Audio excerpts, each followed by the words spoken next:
एक ऐसा खिलाड़ी जो देश के लिए अंतर्राष्ट्रीय मंच पर भारत का परचम लहराने वाला था, वह अचानक मौत के साए में कैसे चला गया? क्या एक उभरते हुए पैरा एथलीट का सपना किसी साजिश का शिकार हो गया? और सबसे बड़ा सवाल, कौन है वो जिसने एक चमकते हुए भविष्य को हमेशा के लिए अंधेरे में ढकेल दिया?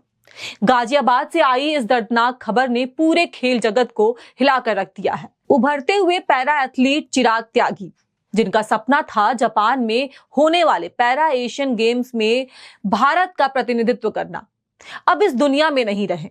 उनका शव कोतवाली नगर क्षेत्र के साई उपवन इलाके में मिलने से सनसनी फैल गई है। मुझे मेरे छोटे भाई ने दीपक ने फ़ोन किया कि किसी का फ़ोन आया है कि चिराग का एक्सीडेंट हो गया है। मैंने चिराग के फ़ोन पर फ़ोन करा तो पुलिस वाले ने फ़ोन उठाया। उन्होंने कहा कि ऐसे बात है, चिराग यहाँ डेड कंडीशन में मिला है और आप आ जाओ। हम आए तो चौकी जो महामाया स्टेडियम है इसके पास जो है ना पुलिस चौकी है, वहाँ पे पहुँचे। वहाँ जाके हमें सारी सूचना मिली, तब से पुलिस जांच कर रही है और पुलिस जांच के बाद ही निष्कर्ष आएगा जो भी है। राय जी एथलीट थे, वो 6 फुट से ऊपर का कद था, कद काठी अच्छी थी। प्रथम दृष्टया आपने सबको देखा, क्या आपको लगता है कि क्या घटना हो रही है, किस तरह से जिस पे शक? भैया हमें अभी तक किसी पर शक नहीं है, क्योंकि शक इसलिए नहीं है, ना हमारी किसी से दुश्मनी है ना उसकी दुश्मनी। ये तो पुलिस निष्कर्ष के बाद ही पता लगेगा कि उसकी दुश्मनी किससे थी या किसने क्या किया। सर चिराग क्या स्पोर्ट्स खेलते थे? चिराग दौड़ लगाता था। हाल फिलहाल में किसके लिए क्वालिफाई किया उन्होंने? वो क्वालिफाई वहाँ पे गया था, वो जर्मन गया था। आपने बताया नेहरू स्टेडियम में वहाँ पे इंटरनेशनल खिलाड़ी रहता था, नेहरू स्टेडियम में रह रहा था। सबसे चौंकाने वाली बात यह है कि चंद दिनों पहले ही चिराग ने राष्ट्रीय स्तर पर स्वर्ण पदक जीतकर अंतर्राष्ट्रीय प्रतियोगिता के लिए क्वालिफाई किया था और आज वही चिराग एक रहस्यमयी मौत का शिकार बन चुके हैं।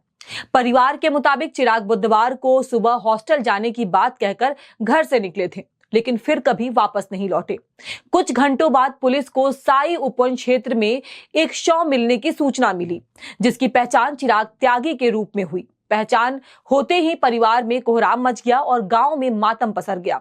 शुरुआती जांच में पुलिस ने हत्या की आशंका जताई और तुरंत इलाके के सीसीटीवी कैमरों की फुटेज खंगालनी शुरू कर दी। जांच के दौरान पुलिस को एक संदिग्ध व्यक्ति दिखाई दिया, जिसकी पहचान यश खटिक के रूप में हुई। पुलिस ने यश खटिक को हिरासत में लेकर जब पूछताछ की तो एक चौंकाने वाला खुलासा सामने आया। यश खटिक ने चिराग त्यागी की हत्या की बात स्वीकार कर ली। सबसे चौंकाने वाली बात यह है कि आरोपी खुद भी एक पैरा ओलंपिक खिलाड़ी है और कभी चिराग का साथी रह चुका था। दोनों ब्लाइंड कैटेगरी एथलेटिक्स के साथ प्रैक्टिस करते थे और खेल की दुनिया में एक ही राह पर चलते थे। कुछ समय पहले डॉक्यूमेंट वेरिफिकेशन के एक मामले में चिराग ने यश के खिलाफ शिकायत दर्ज करा दी थी, जिसके बाद यश का क्वालिफिकेशन रद्द हो गया और वह प्रतियोगिता से बाहर हो गया। यही घटना उसके अंदर गुस्से और बदले की भावना को जन्म देती है। पुलिस के मुताबिक लंबे समय से वह चिराग से रंजिश रख रहा था और आखिरकार बदला लेने की योजना बना बैठा। बताया जा रहा है कि उसने एक पिस्तौल का इंतजाम किया और मौका पाकर चिराग त्यागी की गोली मारकर हत्या कर दी। परिवार का कहना है कि चिराग का किसी से कोई विवाद नहीं था, वो सिर्फ अपने खेल और सपनों में आगे बढ़ रहा था। ऐसे में यह मौत कई गंभीर सवाल खड़े कर रही है। देश के लिए मेडल जीतने वाला एक युवा खिलाड़ी जो कुछ ही महीनों में अंतर्राष्ट्रीय मंच पर तिरंगा फहराने की तैयारी कर रहा था, आज उसका नाम एक रहस्यमयी हत्या की खबरों में शामिल है। अब निगाहें पुलिस जांच पर टिकी हैं। क्या चिराग त्यागी को न्याय मिलेगा और क्या इस हत्या की गुत्थी जल्द सुलझ पाएगी? आपको क्या लगता है? हमें कमेंट करके जरूर बताएं। धन्यवाद।